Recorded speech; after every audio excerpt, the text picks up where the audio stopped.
Sigamos na nossa sequência de resolução de exercícios de estequiometria, parte 2. Saudações, senhoras e senhores, por aqui, professor Felipe Garcia, mais de 15 anos aí de experiência no ensino de Química, pré-vestibular, ensino médio, preparatório Enem, concursos militares, e eu espero que o meu canal esteja ajudando vocês a conseguir atingir o objetivo de vocês, seja a aprovação no colégio, seja a aprovação no vestibular, no concurso militar, seja aprender mais Química, matar suas curiosidades, enfim. Sem mais delongas, bora pro conteúdo.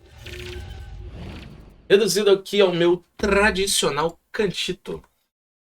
Hoje a gente vai ver a parte 2 aí dos exercícios de estequiometria. Para quem não sabe o que é estequiometria, eu vou deixar aqui na descrição e aqui em cima um card para a playlist de estequiometria. Lá você vai encontrar toda a parte teórica, mais a primeira parte da lista de exercícios e todos os outros exercícios que porventura venham a ser adicionados ao canal vão para essa playlist de estequio. Beleza? Então, simbora. O ECE 2025, uma das formas de se obter o gás carbônico é através da seguinte reação química não ajustada. E ele deu o monóxido reagindo com óxido de ferro 3, dando ferro metálico mais CO2. Se em uma experiência, ao reagir 420 gramas de monóxido de carbono, obtém-se 495 gramas de gás carbônico, o rendimento percentual vai ser D. Então, vamos lá. A primeira coisa, a gente tem a equação. Vamos balancear ela, certo? CO, monóxido de carbono, mais Fe2O3, dando Fe mais CO2. O Fe mais CO2. Como que a gente vai balancear isso? Eu poderia começar balanceando o ferro, mas se eu colocar um 2 aqui na frente do Fe, eu vou ter que manter o 1 aqui, vão ter 4 e eu teria que ter 2 CO2 ali. Então, buscando um número em comum, eu posso pegar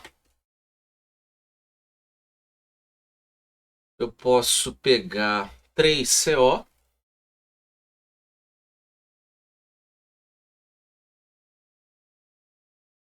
3CO, 3CO2, tem 3 oxigênios, com 3 eu tenho 6 oxigênios e 2 e estáis balanceada. Beleza? E agora quem que a gente quer relacionar? A gente quer relacionar o monóxido de carbono e o gás carbônico. Então, vamos lá. A gente quer relacionar aqui o monóxido, o CO, e o CO2.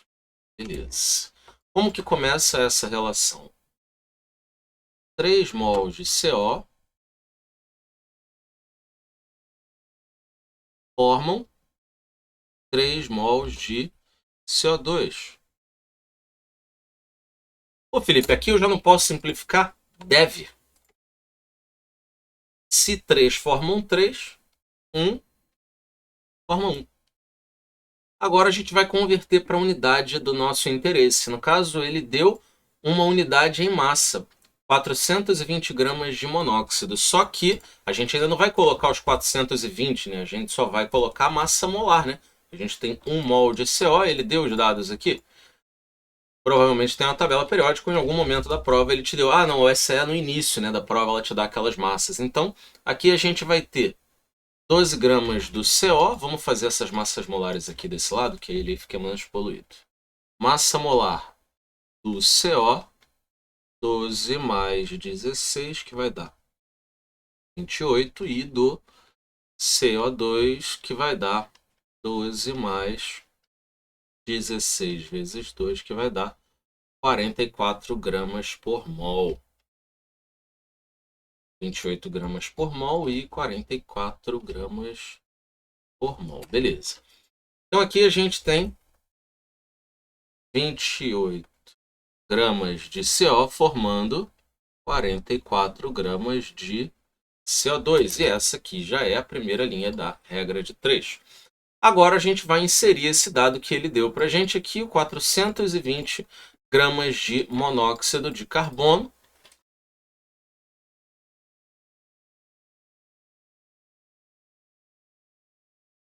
E aqui a gente vai botar uma massa X. Essa massa X ela é como se o rendimento fosse 100%. Depois a gente vai botar esse valor X para 100% e os 495 que ele disse que foram produzidos para rendimento real da situação. Então, X vai ser 420 vezes 44 divididos por 28.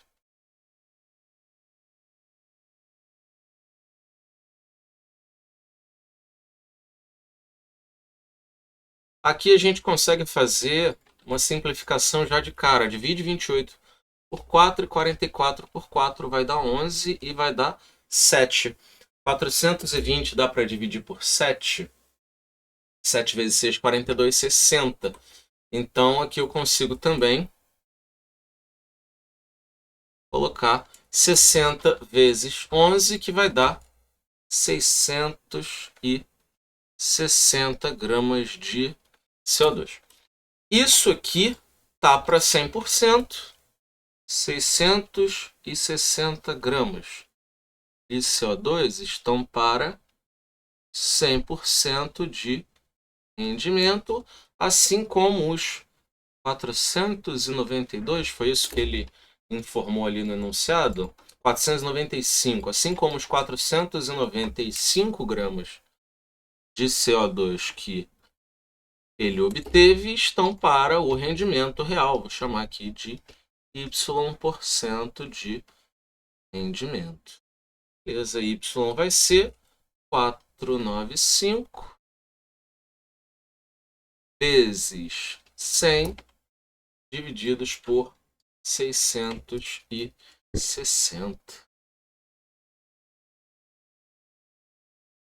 Já consigo simplificar aqui. Ó, as alternativas estão distantíssimas, então a gente consegue aproximar se precisarmos. Eu acho que não precisa. A gente consegue simplificar esse 0 do 660 com o 0 do 100. A gente tem 4.950 divididos por 66. E vai dar aí 75. E vai dar 4.950 dividido por E que vai dar aí exatos 75% de rendimento. Beleza? E essa aí é a nossa respostinha. Alternativa correta, letra A. 75%. Beleza? Bora de próxima. Se ficou alguma dúvida, deixa aí nos comentários, que eu ajudo, respondo. Beleza? Vamos lá. O ácido sulfúrico apresenta uma grande variedade de aplicações como insumo industrial e seu consumo per capita constitui um índice de medição do grau de industrialização de um país. O método de contato para sua produção a partir do enxofre mineral envolve 3 passos. Queima do enxofre elementar produzindo gás SO2. Oxidação do gás SO2 a gás SO3, aí está reagindo com oxigênio. Um processo reversível que alcança 90% de rendimento. E reação do gás SO3 com água, produzindo ácido sulfúrico líquido.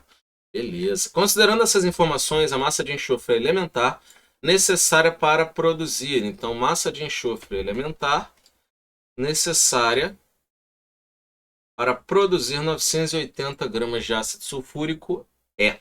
Então, vamos montar essas reações aí em etapas, né? Eu acho que a gente consegue montar elas aqui, porque aí fica ocupando menos espaço. A gente tem aqui enxofre mais O2, não é isso?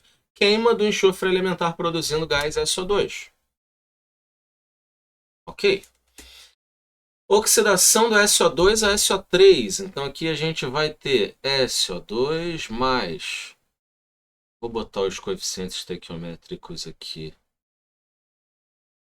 Menores coeficientes inteiros, beleza? Então aqui vai ficar 2SO2 mais 2O2 mais 1O2, dando 2SO3.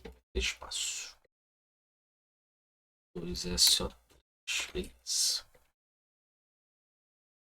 E aqui embaixo, por fim, a gente vai ter o SO3 mais H2O, dando o nosso ácido sulfúrico, H2SO4. Todas as reações estão balanceadas aí. E aí ele disse pra gente que essa reação aqui é a segunda, não é isso?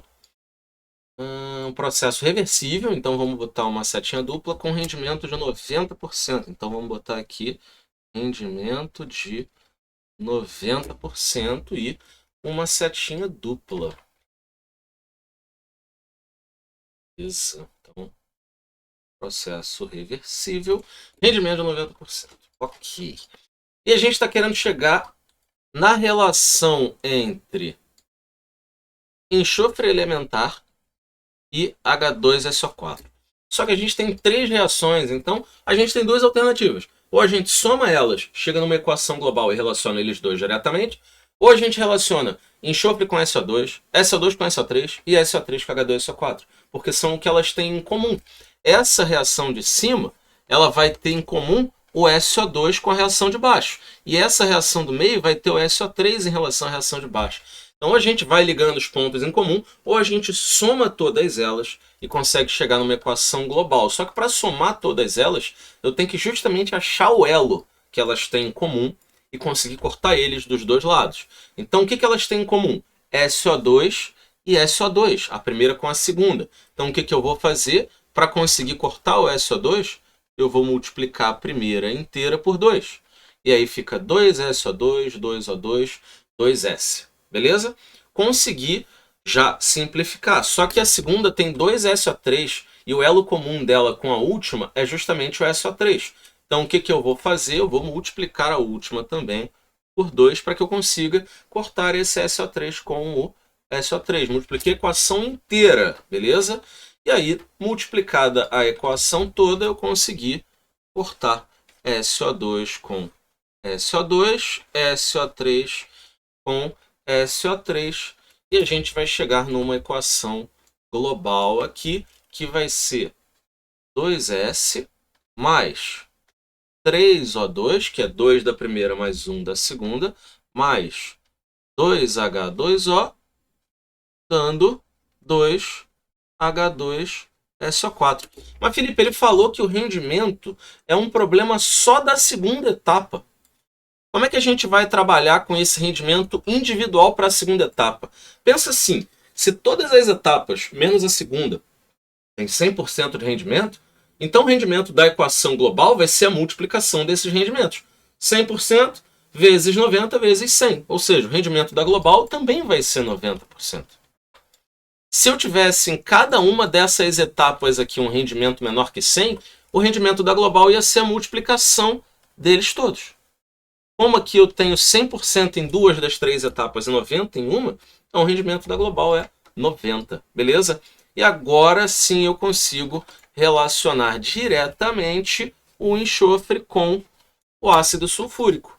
2 mols de enxofre elementar vão produzir 2 mols de ácido sulfúrico. Beleza. Conversão para a unidade do meu interesse. Os dois dados estão em massa. Ele quer, na verdade, os dois, né? Ele quer um em massa e ele me dá o outro em massa. Então ele pergunta, massa de enxofre elementar necessária para produzir 980 gramas de H2SO4. Aqui, como é 2 para 2, eu já consigo simplificar e fica 1 para 1. Beleza. E a massa do H2SO4, vamos calcular a massa molar do H2SO4.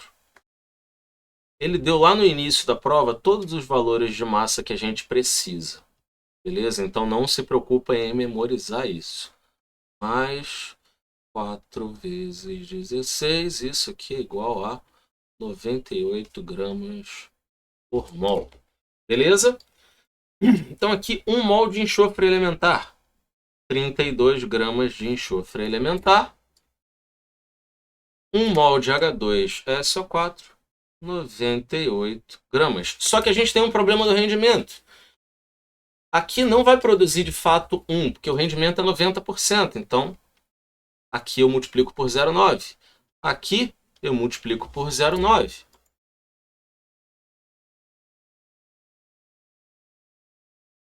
E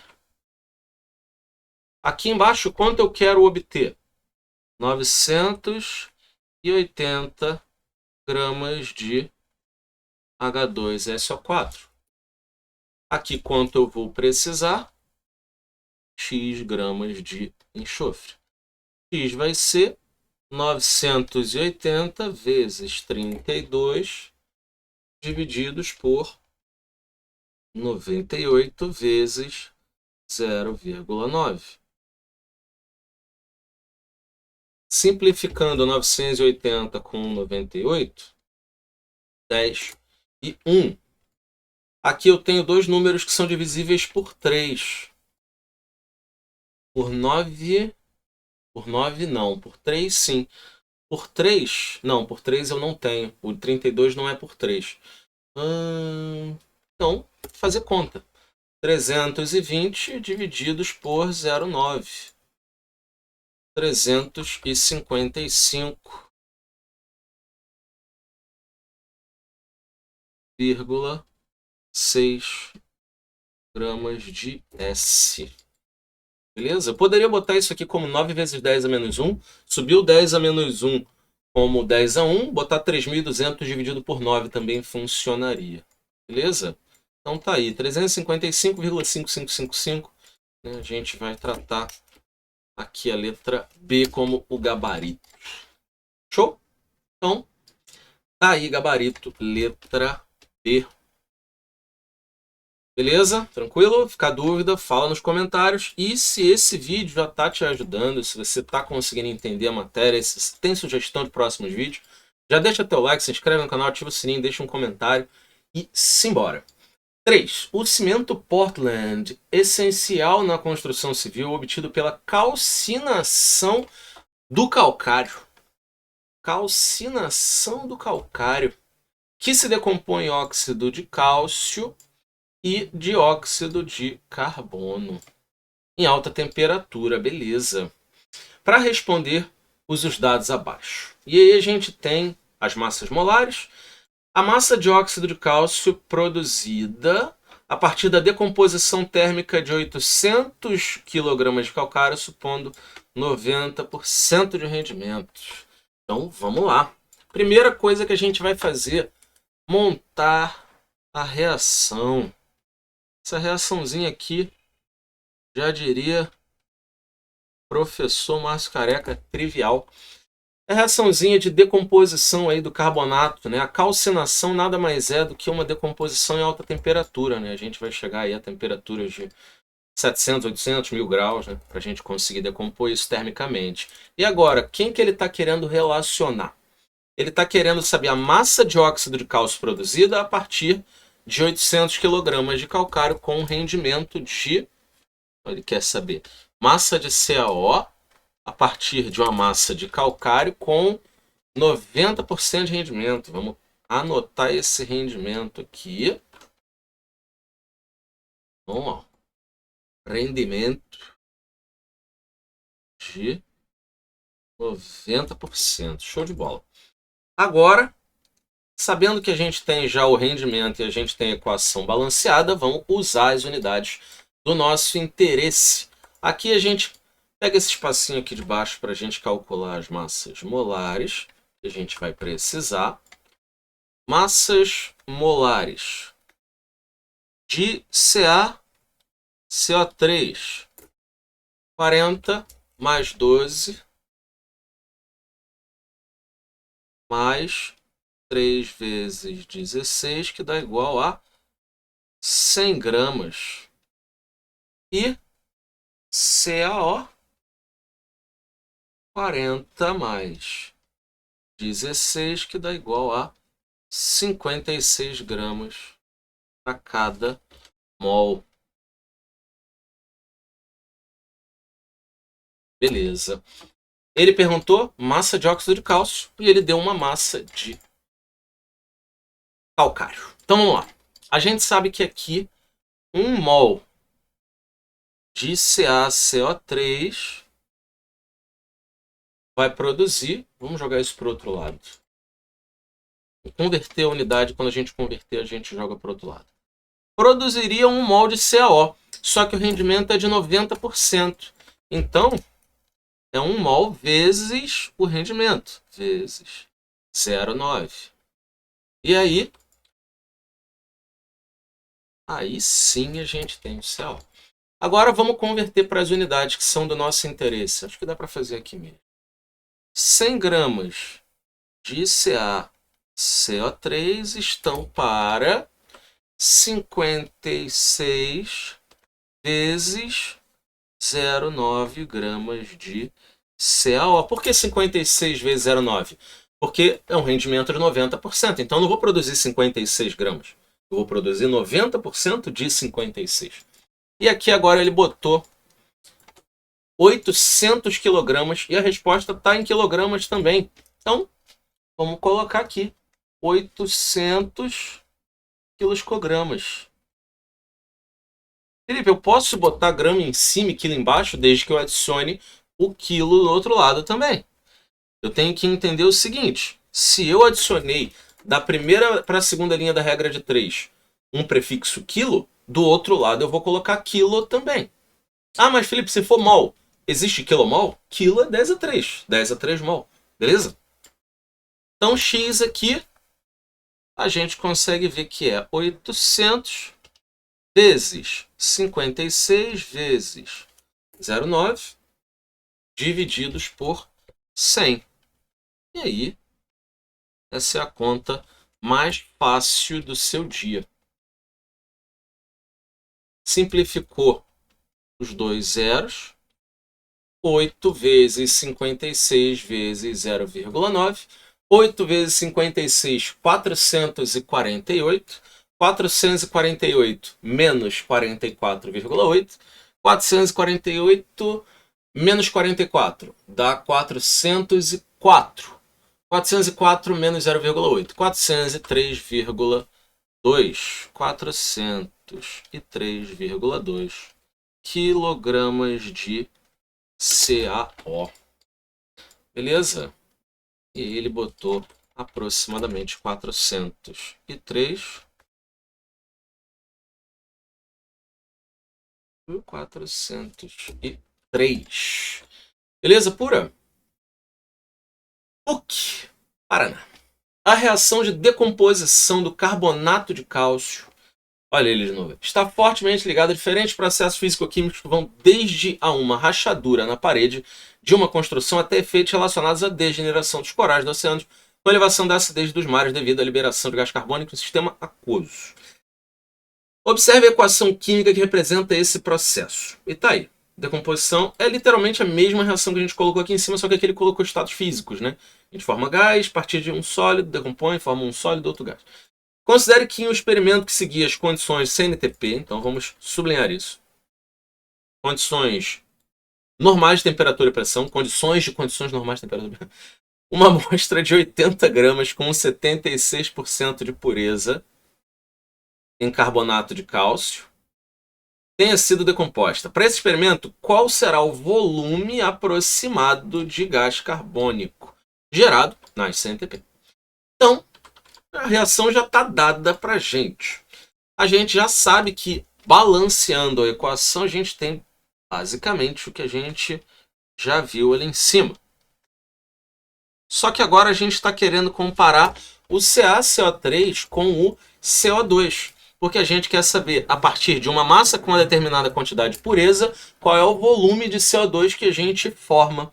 E aí, a gente tem 1 mol de CaCO3 reagindo para formar 1 mol de CO2. Aqui na próxima linha começa a minha regra de 3. 100 gramas de CaCO3. Agora, eu vou converter o CO2 para quê? Eu estou na CNTP. Na CNTP está aqui, ó, considere o volume molar, volume de 1 mol, igual a 22,4. Então aqui eu tenho 22,4 litros de CO2. Quanto que eu tenho de amostra? 80 gramas com 76% de pureza.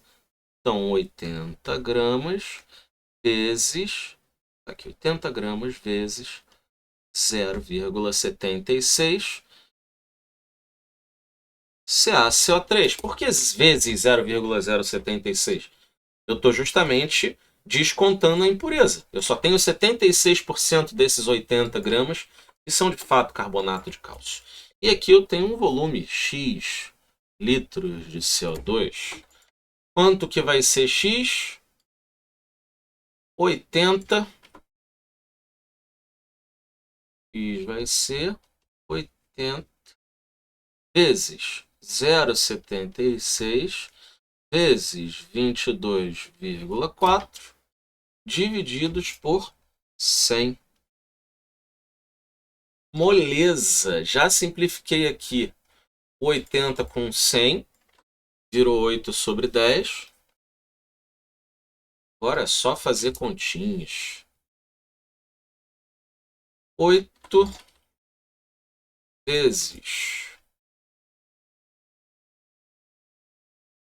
0,76 vezes 22,4. Tudo isso aqui dividido por 10. 8 vezes 0,7, 5,6. 5,6 mais 0,48, 6,08. 6,08 vezes 22,4, 136,2 aproximados. 136,2 litros de CO2. Beleza? Ah, dividido por 10. Esqueci de dividir por 10. Então, 13,62. 13,62 litros de CO2. Essa vírgula aqui tá meio tilt. 13,62 litros de CO2. Aproximadamente aí 3,62. Letra E. Beleza? Pura. Quem nunca, né? Fez a parte de cima das contas, que esse é demais. Questão 4, então, Foist. Questão 5. Cara, essa questão aqui, quando ela caiu no Enem, a galera não gostou muito, não. Não sei por quê. Não é uma questão fácil, beleza? Ela tá longe de ser uma questão trivial. Mas ela é uma questão que vai fazer você evoluir. Se você ainda não entendeu ela, eu aconselho você a prestar muita atenção, porque ela é um divisor de águas, em termos de análise, assim. A gente tem esses enunciados de estequiometria que a gente viu até agora, que são enunciados mais rápidos, né? Mas papum, a partir de tal massa, obtém tal massa, com tanto rendimento, enunciados assim mais, né, ping-pong, uma coisa mais ligeira. E esse enunciado aqui, ele é uma situação-problema. Então, se você ainda não tem segurança para analisar uma situação-problema, um problema real de você ter que resolver aquilo, né? Ah, você está no laboratório, esse tipo de coisa, você tem que resolver aquilo. Eu aconselho você a prestar atenção e, se não entender, ou volta o vídeo ou deixa um comentário aí. Só por essa questão já merece seu like, fala a verdade. Vamos lá. Enem 2023. Um assistente de laboratório precisou descartar 7 frascos contendo solução de nitrato de mercúrio, que não foram utilizados em uma aula prática. Cada frasco continha... Então vamos lá. 7 frascos contendo solução de nitrato de mercúrio 1. Cada frasco continha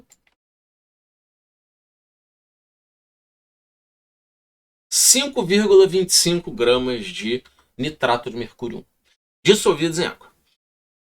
Temendo a toxidez do mercúrio e sabendo que o Hg2Cl2 tem solubilidade muito baixa, o assistente optou por retirar o mercúrio da solução por precipitação com cloreto de sódio, conforme a equação química. E aí está a equação, né? Ele foi adicionando uma solução de cloreto de sódio, e aí o cloreto de sódio fez a dupla troca com o nitrato de mercúrio e virou nitrato de sódio, cloreto de mercúrio, e o mercúrio precipitou sob essa forma de cloreto. Na dúvida sobre a massa de NaCl a ser utilizada, o assistente aumentou gradativamente a quantidade adicionada em cada frasco, como apresentado no quadro. E aí, ele, para não desperdiçar, né, reagente, no caso NaCl, né, ele foi colocando aos poucos até ele ter conseguido precipitar todo o mercúrio sob a forma de cloreto. Então, o que a gente está esperando aqui? Que no início, a massa de cloreto de sódio ainda não tenha sido suficiente para precipitar todo o mercúrio. E aí ele foi adicionando um pouquinho mais. Ah, foi de 0,2, agora foi 0,4. Ah, precipitou tudo? Agora foi 0,6. Ah, precipitou tudo? Ainda não? Então foi 0,8. Ah, precipitou tudo? Então foi 1,0. Não aumentou a massa de cloreto de mercúrio? Eu botei uma segurança aqui, 1,2, 1,4. Massa de cloreto de mercúrio tá suficiente, então eu vou usar 1,0. Entendeu? Ele foi fazendo isso até ele atingir um máximo de massa de cloreto de mercúrio. Quando ele atingiu esse máximo de massa de cloreto de mercúrio, aí ele não precisava colocar mais NaCl. Ele poderia colocar por segurança, mas ele não precisaria caso ele não quisesse. Beleza? O produto obtido em cada experimento foi filtrado, secado, teve sua massa aferida e o assistente organizou os resultados na forma de um gráfico que correlaciona a massa de NaCl adicionada com a massa de Hg2Cl2 obtida em cada frasco. A massa molar da Hg2NO2, NO32 é 525, a da NaCl 58, a da Hg2Cl2 472. E qual foi o gráfico obtido pelo assistente? E aí, obviamente, a gente não vai ter um gráfico igual da letra C. A letra C ela já está furada e a letra E também. Por quê? Vai ter uma hora que ele precipitou todo o cloreto de mercúrio. A gente vai ver, né? Vamos fazer contas. Nada melhor do que fazer contas. Mas o objetivo dele, do estudante, é de fato uma hora ter uma massa constante de Hg2Cl2. O que quer dizer isso? Quer dizer que ele já precipitou todo o mercúrio na forma de cloreto. Então, por mais que ele adicione mais cloreto de sódio, não vai precipitar mais porque já precipitou tudo. Beleza? Então vamos lá. A gente tem uma relação aqui. Ele disse que um frasco tem 5,25 gramas. Então vamos lá. Vamos pegar um frasco aqui aleatório. E a gente sabe que nesse frasco aqui eu vou ter 5,25 gramas de 5,25 gramas de Hg2NO3 2. Beleza? Um frasco comum tem 7 frascos, certo? Então ele fez 7 experimentos, perfeito. E aí ele reagiu, ele adicionou, né, o NaCl aqui. Ele adicionou o NaCl, uma massa de NaCl. E precipitou, vou botar aqui de amarelinho, o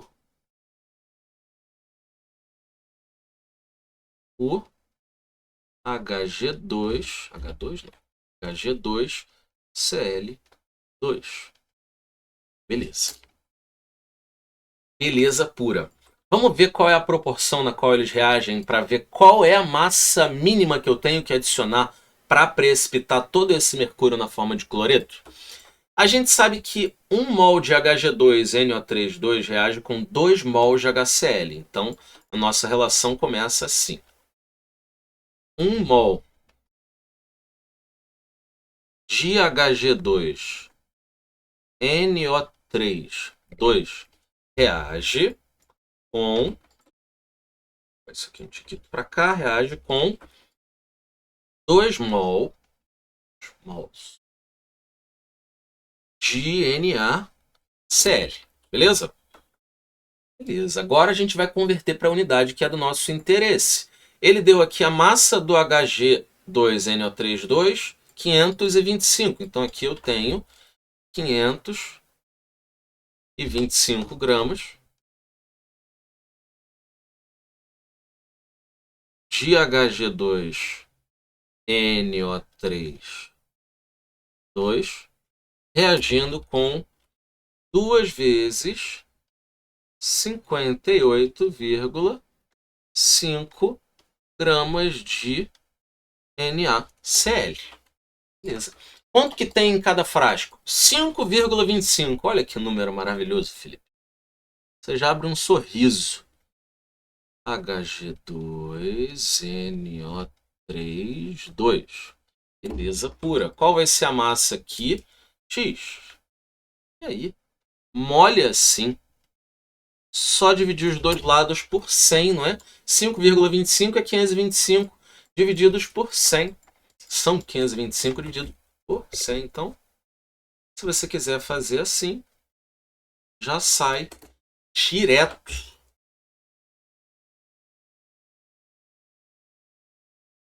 Se você não quiser, só fazer armar a continha, não tem problema. 5,25 vezes 2 vezes 58 divididos por 525. E aí? Simplificar o 5,25 com 525 vai dar 1 sobre 100. Então, 2 vezes é 58,5. Né? Ele botou aproximado ou ele botou 58? Ele só botou 58, então nem tem esse vírgula 5 aqui. O cloro é 35,5, mas algumas vezes se aproxima ele para 35 aí para ficar mais facinho. E aí, aproximando isso para 58, mais fácil ainda. 116 dividido por 100, 1,16 gramas de NaCl. E aí, olha que interessante. A partir do sexto experimento, eu tenho uma massa constante. Então, a massa que eu formei no sexto experimento, que é o momento em que eu consigo essa massa aqui, que eu estou adicionando essa massa. Então, vamos anotar aqui, ó. Experimento 6. Ou seja, se no experimento 6 eu já tenho 1,2, que é mais do que isso, eu consegui essa massa e eu formei a maior quantidade possível de cloreto de mercúrio. Então, a partir do experimento 6, eu teria uma massa constante. Na verdade, um pouquinho antes do experimento 6, né? Porque 1,16 está ali aproximado. Eu vou até botar um aproximado aqui. Um pouquinho antes, né, do experimento 6. A gente já tem essa massa. E aí, o que vai ser o gráfico desse aluno? A gente tem que ir no experimento 6, um pouquinho antes dele, e a gente tem que ver como que a massa vai ficar constante. Onde nesses gráficos a massa vai ficar constante. Aqui, ó, perfeito. Ó, um pouquinho antes do experimento 6, que é 1,2, a gente já tem essa massa ficando constante. Beleza. O gráfico da letra A é antes de 0,6. Então, errou! Isso aqui é para o pessoal que não botou o 2 no NaCl aqui na regra de 3. Vai rodar, vai ficar nessa letra A aqui e já vai errar. Então, a letra A não tem como ser. A letra C não tem como ser. E a letra E não tem como ser. Beleza. Agora, a gente nesse gráfico da letra D, a gente também está um pouquinho antes ali do 1,2. Então ele também serviria. E aí você fica, pô, Felipe, mas então qual dos dois é? Qual é a diferença entre eles? Olha aonde está começando o gráfico, os gráficos, né? O gráfico da letra B começa em 0.